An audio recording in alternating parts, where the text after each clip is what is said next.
No. Oh, yeah. You're still hungover from last night, aren't you? You are? Raise your hands if you're still hungover. Oh, okay.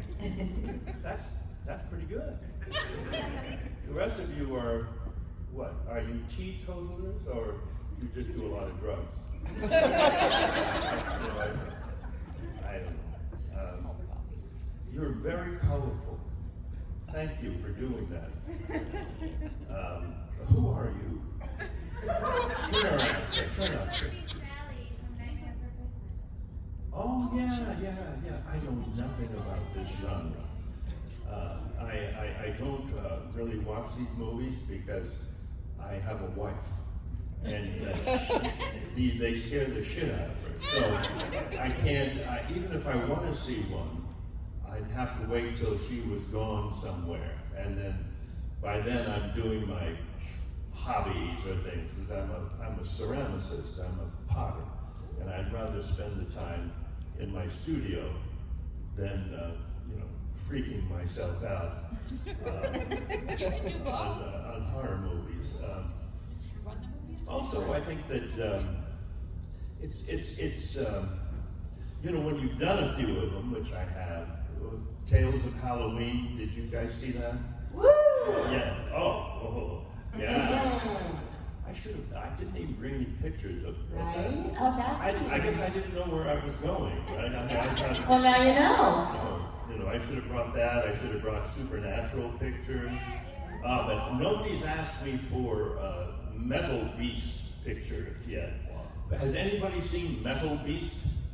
Yes, one person. God bless you. Did you see Kane Hodder is here, right? Well, he was the Metal Beast, as you know. Yeah. That's all I have to say about that. Kim Delaney was in it with me. Beautiful woman.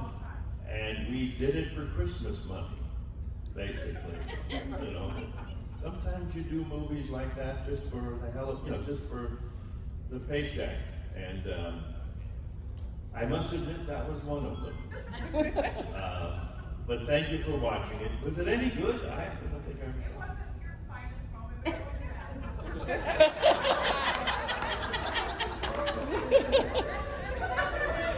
Woo! We got a snap. Thank you. Did she just say it wasn't my finest moment? She did. Honesty. Why did I even point her out? Huge mistake, I must say. But no, you must all go see Metal Beast. And does anybody have a pen like a, what is that? That's not. I want like one of those ink pen, like one of those Sharpies. Mike, do we have a Sharpie? Jeff, can you give me a black Sharpie, please? I want to stick it in her eye. And, The ball pen doesn't work. yeah, ball pen. No, that doesn't quite go in deep enough. I would never do that to you unless we were filming it. Okay. Who's got a camera? Right there. Yeah. So she'll have to come up. So here we are, and now you know I don't like Days of the Dead kind of films, and I'm a potter, and I do these things occasionally for the Rocky Horror Picture Show, which I don't think any of you have seen. Oh, you have? Well, we made that movie 46 years ago, and what's amazing about it... Hey, we have a Sharpie. Oh, thank you. What's amazing about it is that I look exactly the same. Thank you. And we're gonna have some questions, and I hopefully will have some answers. And the person who has the best question, I will. Yes. Hold it. I will give my banana to. You like that banana too, so it's Yeah. special. It was a whole thing, guys. You don't even understand. Whoever wins it, I'll let you know. Yes, okay, so we have a signed banana, which will be put on the front of the stage as a teaser for people when they come up to ask questions, knowing that that is the potential award. What is the purpose of teasers Thank in you. theater? You know, I make clocks. I've got some clocks at my table that I made in the last couple of weeks, and we've sold 4 of them. Did you buy one? I did. I bought the first one. You did buy the first one. One you had made the day before. Oh, yes, that's right. Well, I'm sorry about the fact that I'm still going to stick you in the eye with a pen. Yes, you got the one I made on Thursday, right? Yeah. So if you want a really nice remembrance of this incredible hour that you're going to have with me, come buy one of my clocks, or I sell my underwear, and my wife is very proud of me, and I say to her, it's putting the kids through college, you know, my selling my underwear, so just shut the fuck up. You know, I mean, she can't sell her underwear. Well, she could, but that would be really creepy. Okay, enough about the underwear, enough about the banana. Yes, do you have a question? Yeah, tell us about your kids in college. What year? Where do they go? My kids, I have 2 kids, that's right. Oh, you saw the sign on my table Well, about... you just said you had, I just said that? yeah. Oh my God. I said that I had 2 kids in college? Yep. Maybe not, I don't know. Oh my God. Yes, I do have 2 kids in college. Well, my son is going to Cambridge University in England. He's a physics major, and he's doing physics research there with Cambridge. And my daughter, who's 24, is studying to be a veterinarian at University of Colorado. And she works part-time while she's in school at a emergency clinic for animals, and she wants to be a vet for large animals. And she was up till 1 in the morning yesterday taking blood samples of sheep.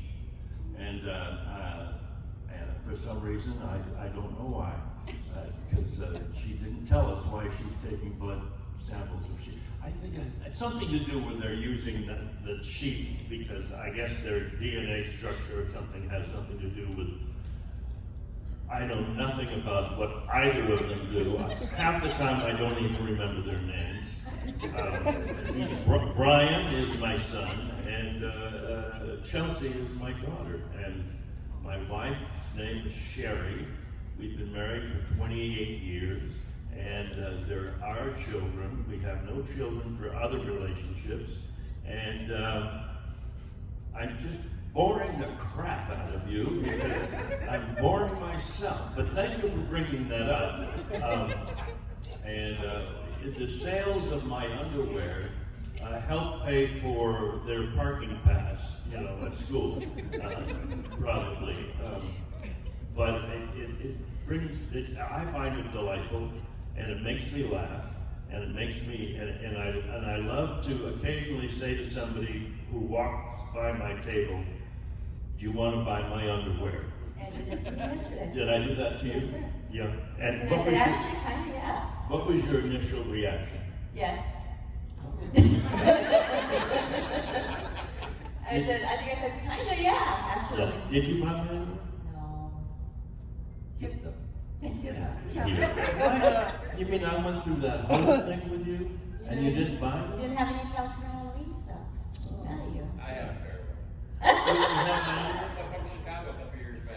Oh. Maybe I need a fresher pair, I don't know. Mike, are they displayed in like a shadow box or something? I want to know. Where you put Yeah. these? And what kind of reaction have you had from your friends when they see my underwear hanging? Are they on your wall? Not yet, no. I'll be puzzled. Probably more puzzled. They're not. Wait a minute. You got them 2 years ago? It was 2 or 3. And you haven't put them on the wall yet? What's wrong with I you? found the right spot. Having fun. It's above the toilet. That's where you put it. It's above the toilet. Jeez. By the next show, I will tell them about my daughter. Okay. All right. Send me a picture. All right.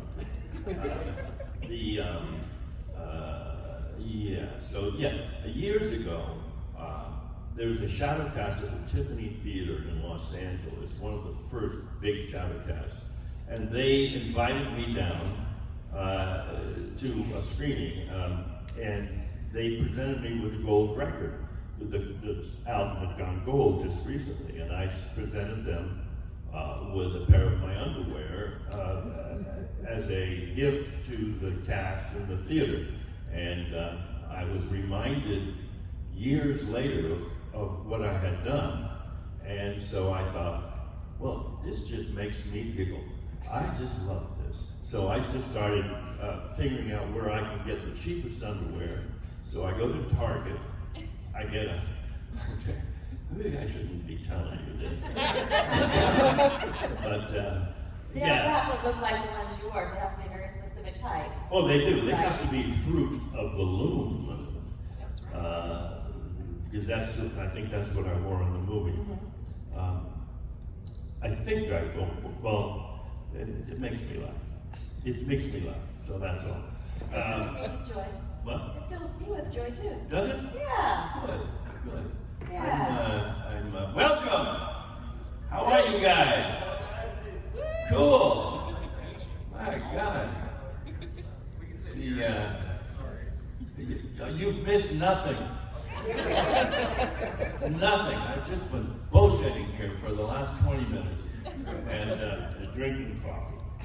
But you're here. Do you have a question for me? But you don't know. First of all, you don't know what the award is going to be for the best question. Okay. I have a signed banana. A signed banana. And whoever comes up with the best question gets the signed banana. So put your heads together, all 5 of you. Come up, you're putting them together. That's very little. That's good. Good, so come up with a good question. The question about my children? No. That's I mean, it was informational. Thank you. Thank you very much. And I remembered their names, right? Yeah. Yeah, good, okay. You have a question back here.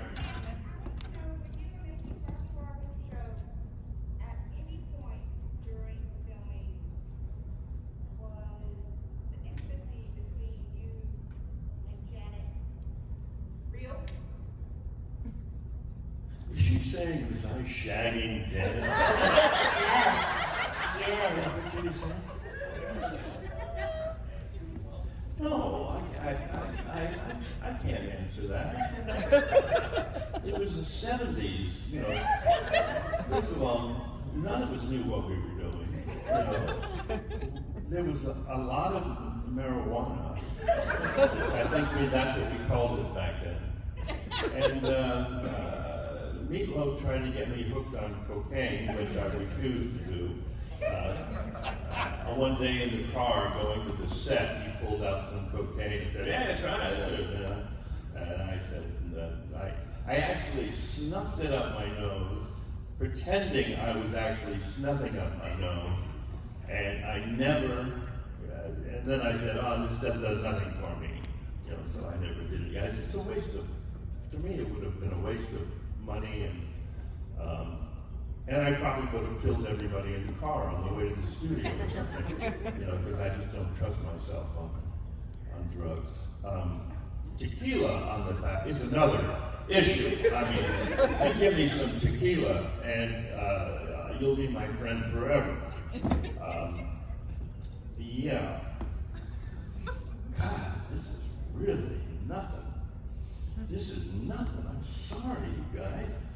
Why are you here? You're here to come up with the best question for the banana man here. Okay, it's time for questions. Yes. Do you wear the underwear before selling it? Do I wear the underwear before selling it? I would do it for you, but I would charge you double. Yeah.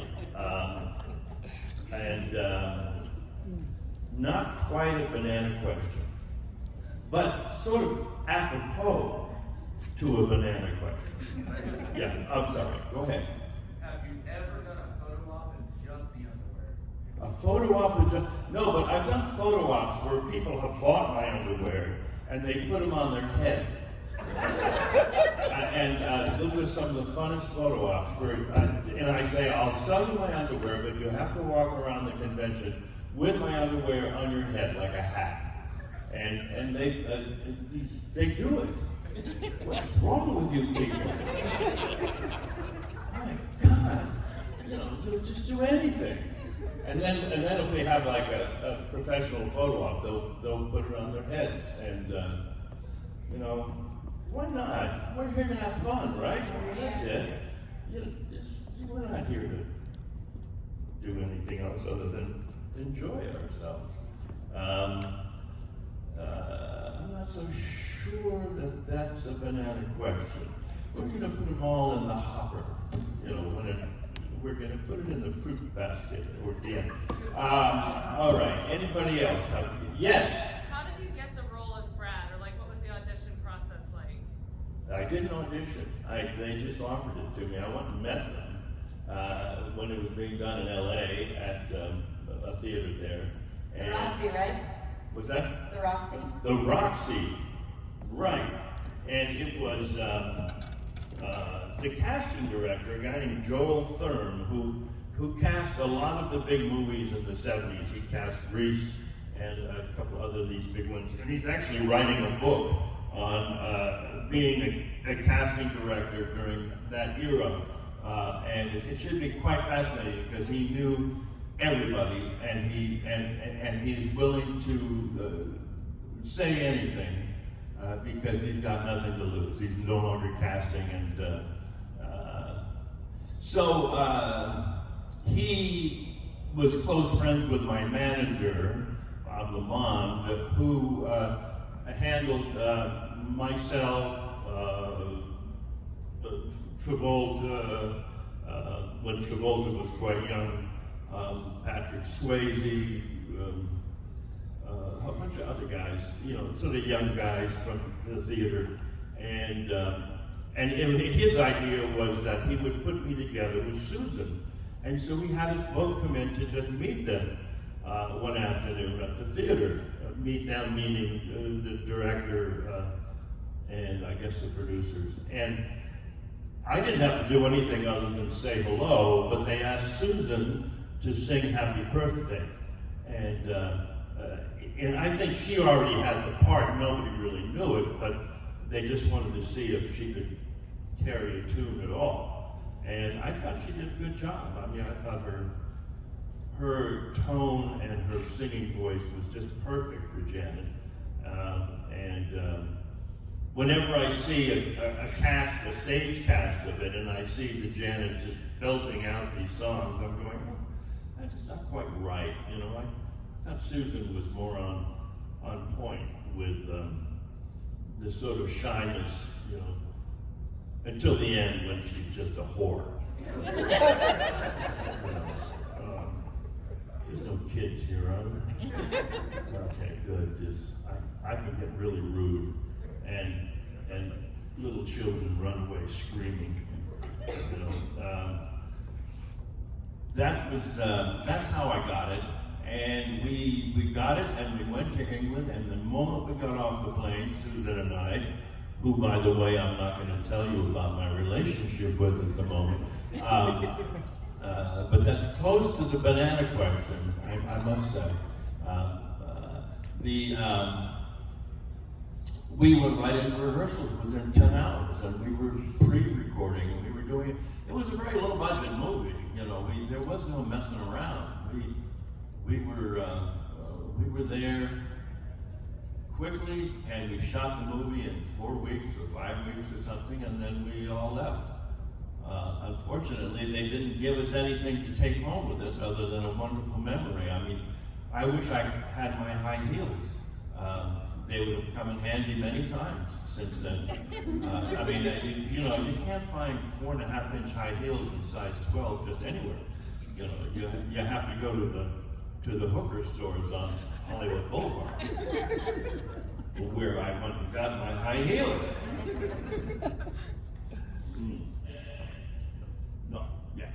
No, well, okay. Is there any movie or franchise that you wish you could have been a part of? A movie and franchise? I did a movie called Megaforce, and has anybody seen Megaforce? Yes, thank you. 1, 2. Megaforce was a movie that we made in 1982 or 1983. Hal Needham directed it, who had done Smokey and the Bandit, all these big, stunt guys. And we did this movie, and it was not a success. Let's put it that way.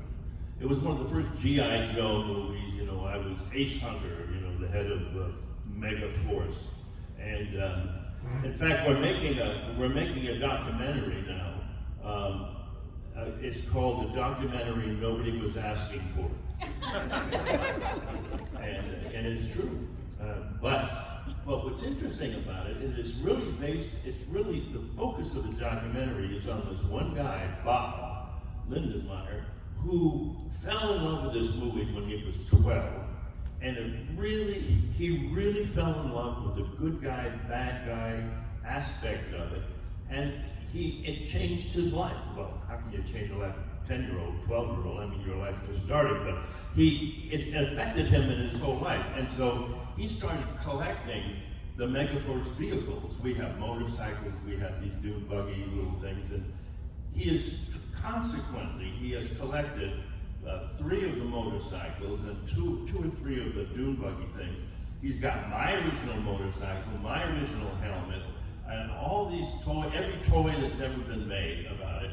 And so the thrust of the documentary is he basically wants to relive his life when he was 12 because it was such a wonderful time for him.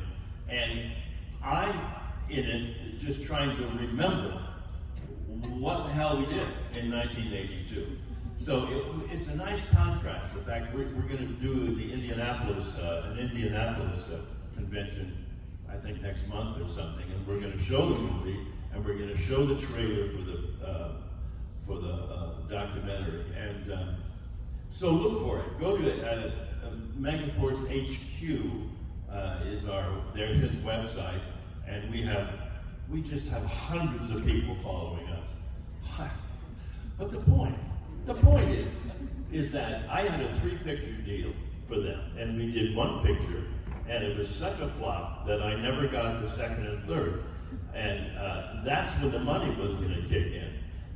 So I wish it had worked, so that I could have done 2nd and 3rd, because it was a good concept, ill-performed, and perhaps one of my worst performances since Metal Beast.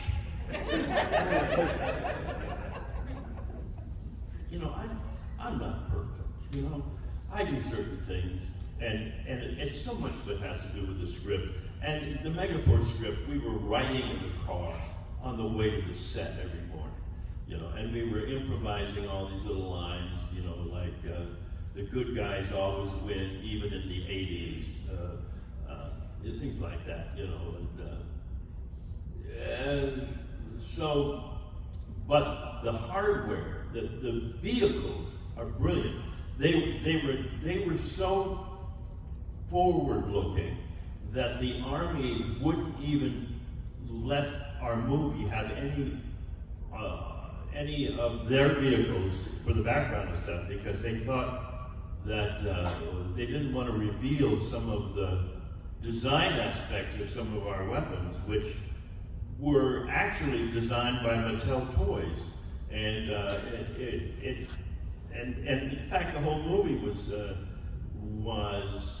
the genesis of it, I think, was Mattel Toys wanting to make action figures and selling vehicles and all that kind of stuff, and they actually designed my costume, and our costumes for it, and they put me in, what's that little thin material that was? Spandex? Spandex. Yeah. Spandex. I was in spandex, and we were out in the desert in the middle of the night outside Vegas. It was freezing, and so I don't like them, the Mattel toy people, because they didn't think of me. They thought of toys, and they thought that I was a toy to be played with. Well, I'm not a toy to be toyed with. I have a question. Yeah. Yeah. I want to know about your experience filming Sleigh Bells. Sleigh Bells. Yes, sir. This is a Christmas movie. I love my Christmas horror. Has anybody seen Sleigh Bells? One. God, Two. I've got two Sleigh Bells, one monster thing, and Sleigh Bells was a movie that was directed and I think sort of written by Spooky, not Spooky, what was his name, who directed, you know, no. Why do you even bring this up then? Because you were a great Santa. I played a biker Santa. Yes! A biker Santa. And, Yes. and who was the monster in that? Don't remember. No, but I mean, what was the character? It was that thing. Krampus. Huh? Krampus. Krampus. Krampus. You know who Krampus is? Yes. Yeah. Well, this is a movie where it was about Krampus, fighting the real Christmas, and I played a biker Santa, and then I became the real Santa, and it was one of those movies that we shot, and the guy who directed it was Darren Bousman. Do you know who Darren Bousman is? I did a couple of things for him. I did Tales of Halloween. I did The Devil's Carnival, Hallelujah. Did anybody see that? Yes. Yeah, that's really good, isn't it? It's just too bad that it didn't get a wider, distribution. The music's fabulous in it, and It's very cinematic, too. very cinematic. So if you have a chance to check that one out, The Devil's Carnival, Hallelujah. I play a character named the Watchword, and he's very devious and sarcastic and not far from who I really am. Yes, the Watchword. So, but getting back to Sleigh Bells. Sleigh Bells was such a low-budget movie. I mean, I think Darren kicked in, $10,000 or something for it, and we didn't even have enough money to finish it, and it took him 2.5 years to sort of finish it and finally get it distributed, and then 4 people saw it. I think the 4 people in this room saw it. To all 2 of us. But it's actually, it's sort of a fun movie. It's adorable, and I love first of all, I love the title, because it's like sleigh like the murder, not the vehicle, Right. and bell like the beauty, right? Right. It's such a cute title. It's a very cute movie, and Is it? I love the Christmas horror, so. Yeah. Oh, that's right, it was a horror movie. I've done some horror movies, haven't I? Yes. Tales of Halloween, Sleigh Bells. Yeah. Metal Beast. Metal Beast. Okay. And that is why you're here, Days of the Dead. Days of the Dead. Uh-huh. Is that where we are? That's where we Oh, are. okay. All right. Wait. Look what you've done. Damn you. Damn it. I kind of have 2. What is one of your favorite moments within filming Rocky Horror that you cherish forever? And also, who was the bigger diva on set? Was it Richard O'Brien or Tim Curry? Okay, I got the first part. What was the second part? Who was the biggest what? Diva on set. Richard O'Brien or Tim Curry. Tim Curry. The biggest one? Diva. Diva. Mm-hmm. Oh, certainly not Tim. Tim's not a diva at all. Tim Curry. He's a real working actor and was working hard, and we became buddies. And he was one of the few people there that actually welcomed us into the family. He originated it too, so this was like his baby. Oh yeah, well he'd been doing it forever, and so he was. He'd been doing it on stage in London and then in L.A. And I have to say, Richard O'Brien, he wasn't really a diva. He was just strange. I mean, he's a very strange, lovable character. I mean, and the movie is just a reflection of his life. The whole sort of gender bending kind of thing that he was into, and he combined that with his love for the 50s movies and the musicals of the time and the old horror movies and this and that, and he just put them all together, and this came out, and that's why you'll never see something like this again, because it sprung from his mind of degeneration. No, he's not a degenerate. Don't even listen to me. I saw him a couple of years ago in New Zealand. He's basically lives in New Zealand on a ranch now, and he owns the rights for the stage version. So he goes around and produces the stage version of a Rocky Horror Show. And I think now it's billed as Richard O'Brien's Rocky Horror Show, right? Yes. Yeah, because they screwed him out of the movie before it went into midnight. They bought him out, so he really has nothing to do with the success of the film, and doesn't really want to do anything. So that's why you don't see him at these conventions and things, Right, that's understandable. Yeah, sure, but Well, he's making a few bucks off the stage show, I think. the stage show is fantastic. Has anybody seen the stage show? Not the Shadowcast, the actual show. Yes, too? Oh, guys, if you ever have the opportunity to see the Rocky Horror Show, please do. It is such an experience, really. Yeah. It's slightly different. There's a couple of different songs in it. Some things are mixed up, like Sweet Transvestite comes first, but yeah, it's really worth it. It could be good. Unfortunately, what happens with these things is that they play them like cartoons. Yeah. They really go over the top with them. And it's the same thing. I did a show called Grease way back when.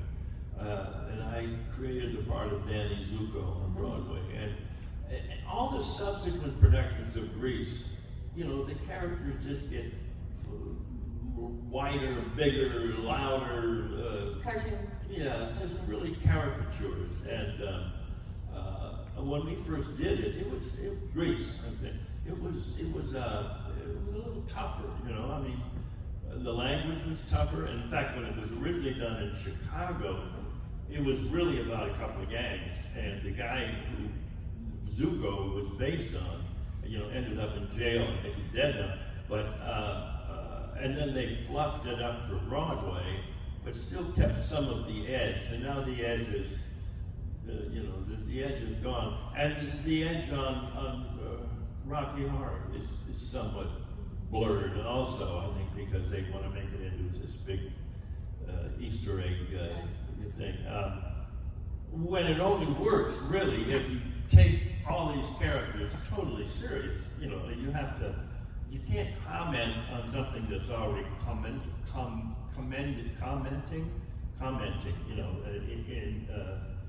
in Richard O'Brien's mind, and so that's. But I'm waiting for somebody to do a really interesting production of Rocky Horror. And not in a high school, which always surprises me when a high school does the Rocky Horror Picture Show, or they'll do grease and they'll cut all the bad stuff out, but all the 16-year-old girls still want to play sluts, and the guys all want to be gangers, and it's everybody wants to imitate Tim most of the time because it was such a strong performance. And I'm waiting for somebody to reimagine that, and come up with There it. could never be another one. I mean, Tim No, was original no. on that, And that Fox reboot, did you see the Fox reboot? I've only seen parts of it. I haven't Yeah. seen it. Oh, it sucked. It was horrible. It was horrible. It was so over the top, it was so big and splashy, and there were some good performances, but the whole idea. Frank was very pretty in that. Like, he was very, very beautiful. Who? Whoever played Frankenfurter in that, Yeah. right? Yeah. I think too beautiful for me. Right. Well, I mean, that's a devilish character. Frankenfurter is really that's a demented somebody from another planet. And unless it's played dark and dangerous, it doesn't. I don't think it works. But it has worked.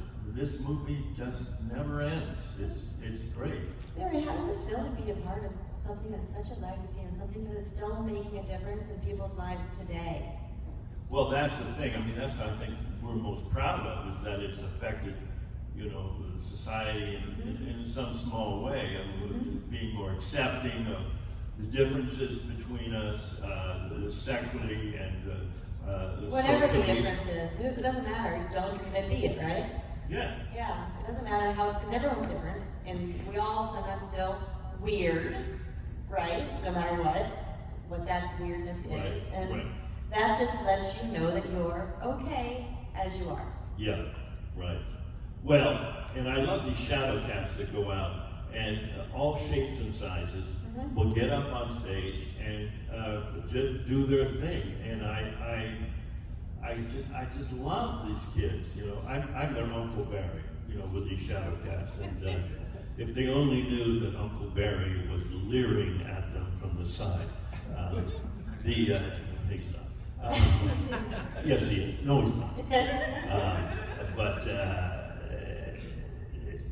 to see these kids, work through a lot of their insecurities and their inability to just be in front of people and be who they are, as you say.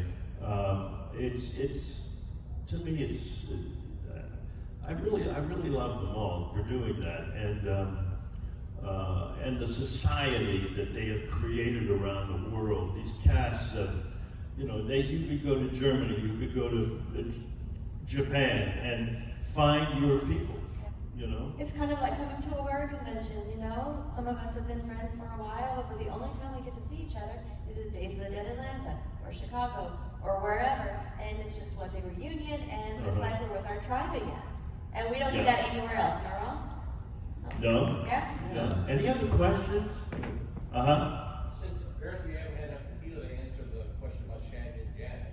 About Shaggy and Janet? Yeah, maybe you could answer if we were Shaggy and Frankenfurter. Shaggy and Frankenfurter. Only in the movie, and he was a great kisser. It wasn't all bad. It wasn't all bad,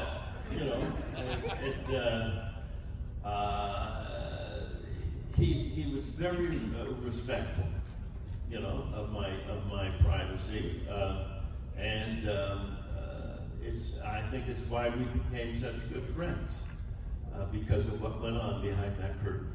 I talked with Michael J. Fox, which was right before Tim Curry had his own medical problems. You still talk to him as well? Oh, Michael J. No, Tim Curry, you still talk to him now? I talk to him. I'll see him at a convention or something, and unfortunately, since he's had a stroke, it's really hard for him to get around. He has to have a handler, and he has to have a nurse, and he has to,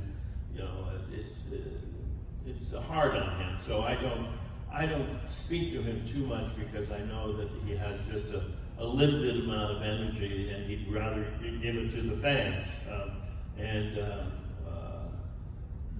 But Tim is a lovely guy, has a great sense of humor and wit, and if you ever get a chance to see him or have a picture taken with him or watch him in a Q&A like this, I think you'll be delighted. He's a great guy, and he's starting to get back to some voiceover work, I think. Yeah, he's got that's wonderful. He's got a little studio set up in his place in LA.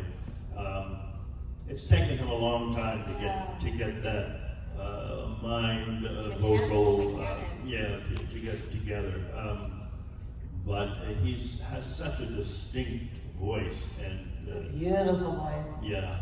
So I think he'll still do that, but you know, he's unfortunately not going to be doing Spam-A-Lot anytime soon. You know, he can't. I saw Tim Curry in Spam-A-Lot on a preview in Chicago before it went to Broadway. We were like 15 rows from the center, and it was a very magical experience. It was probably one of the best things I've ever seen in my life. It was so surreal.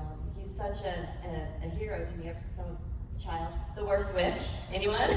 You didn't know? Yeah. And I have all of his albums from the 70s and 80s, not just Rocky Horror, but the other music, and oh my gosh, it was magical. He embraces talent. I mean, he is so wide.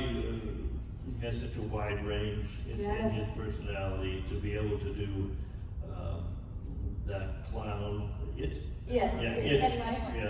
And then go ahead and do Clue. You know, where he's like non-ending, and talk. You know. Yeah, I never started. So. And I'm about to start a show, I think, with Leslie Ann Warren. Do you know who she is? She was in Clue. She was also in another movie with Tim Curry, though I don't think they had any scenes together, called Wolf Girl. Has anybody seen Wolf Girl? Thought not. Anyway, Wolf Girl. Who was in that? Tim Curry and Leslie Ann Warren. You're kidding. No, I'm not. Oh, tell me. It's streaming on Tubi. Check it out. Really?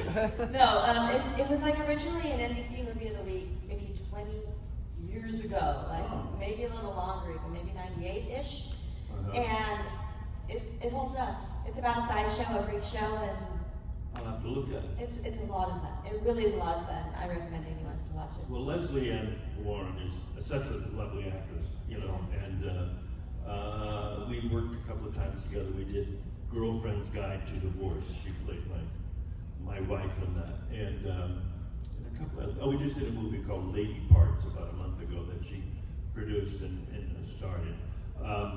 And we're discussing with Ernest Thompson, who wrote On Golden Pond, to do a tour of that. Her and I, and Ernest would direct it, and we put together a real first class. I'd go see that. You know, so do you guys know On Golden Pond? I mean, it's a real sort of American classic, and I think Ernest Thompson, who wrote it, got an Academy Award for it. Wants to not reimagine it, but just freshen it up a bit, and so he'll direct it. I'll play Norman, and she'll play Ethel or Edith or whatever. I should read it, shouldn't I, before I do it? Yeah. So I mean, that's what we're sort of working towards now. Guys, we have time for one more question, about 5 minutes. Yeah. I saw that guy over there. He's been really wanting to ask one. So. That's a non-banana question. A non-banana question. I was just curious. Is your son Brian named after Richard O'Brien, by any chance? I'm sorry, One more what? time? Is your son's name Brian? Oh. My son's name's Brian. Is it named after Richard O'Brien? Richard O'Brien, by any chance? No. I'll tell Richard O'Brien that. My daughter's name is Chelsea, and her name is sort of based on a director friend of mine, Peter Chelsom, who's English. And no, I wanted two Irishy kinds of names. And my wife wanted to would call them, you know, Kansas and Wyoming or something, you know, and I said no.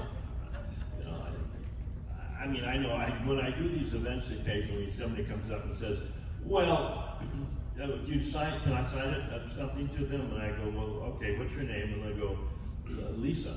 And I'll go, okay, how do you say L-S-A? Oh no, it's L-Y-E-S-S-I-E. I go, oh, you just must hate your parents, you know, for giving you that. So we wanted a couple of names that were easily, you know, hi, my name's Brian, with an I, not a Y. Right. You know, and anybody, if I see a Brian with a Y, I always tell them, that's wrong. You shouldn't. Is there a Brian with a Y in the room? Good. Yeah, you shouldn't be. You shouldn't be. Let's see, is there any other thing? Okay, we need a banana question. Who has a banana question? You pick. Okay, yes. So you said that all shapes, sizes, everyone's playing different characters in Rocky Horror. What would you say is the key to capturing the essence of Brad? The key to casting Brad? Yeah, just capturing that character. Like what's the essence of it? Well, that's interesting. That's almost a banana question.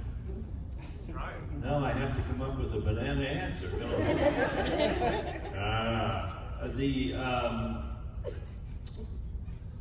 Well, you know, he's a throwback. He's a real throwback to the '50s, and he's the kind of guy who would have been the president of the Republican Club, right, in high school, and very sort of self-confident and egotistical in a way, but courteous towards, because he never shagged his girlfriend. You know, those are the days that you wouldn't happen today. You know, I mean, if Susan Sarandon was my fiance, you know, we wouldn't have made it out of that other person's wedding without, you know, finding some way to get intimate. That's not to say that I did. I'm just saying. Way to bring it back around. Here, I'm just saying that maybe, you know, that would have happened. So there's a certain stalwartness to him. There's a certain posture. He's willing to stand up. Somebody who is willing to stand up for his points of view, even though they might be flawed or from that time. And then you have to see that he has the ability to just become confused, right? I mean, he just gets confused, and he doesn't know. By the end, he doesn't know what to believe. You know, his world has been turned upside down and shaken, and his girlfriend has become a real whore, and so he doesn't know really how to deal with that. I think probably post Rocky Horror he becomes the governor of Florida, something like that, you know, and then, you know, is diddling guys in the men's room at the local park, you know, and not admitting it, you know, it hasn't been caught yet, or they find a way to hide it. And I think he's got to have a nice, simple voice,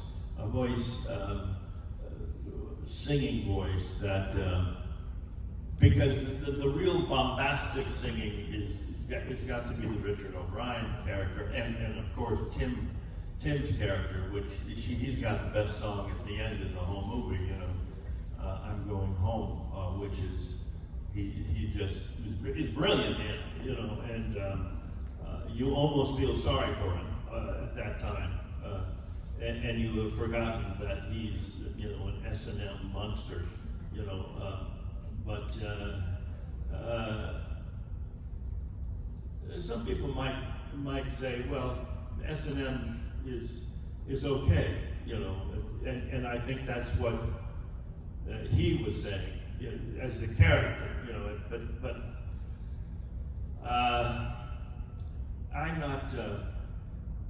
I'm not an advocate of that, and I wouldn't think that Brad was an advocate of that until maybe the last scene in the movie.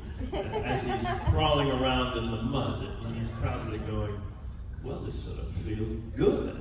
You know? It's good being dirty. Yeah. Well, I have to say, Who gets the banana? I have to say that the banana, let's see. Ready? Okay, I'll give it to him. No, did you want it? Yeah, okay. You know, That's the only question you couldn't answer. I wish I had 2 bananas. I only have 1 banana. And I'm sorry, if you'd like to share the banana, you know, just cut it in half and I'll leave the room. Thank you guys for coming out so early on a Sunday, and you left church early to come here, I'm sure. And come and visit me in the other room, and we'll see you guys. We'll see you guys later. Thanks. And thank you. Thank you, Eric. Appreciate it.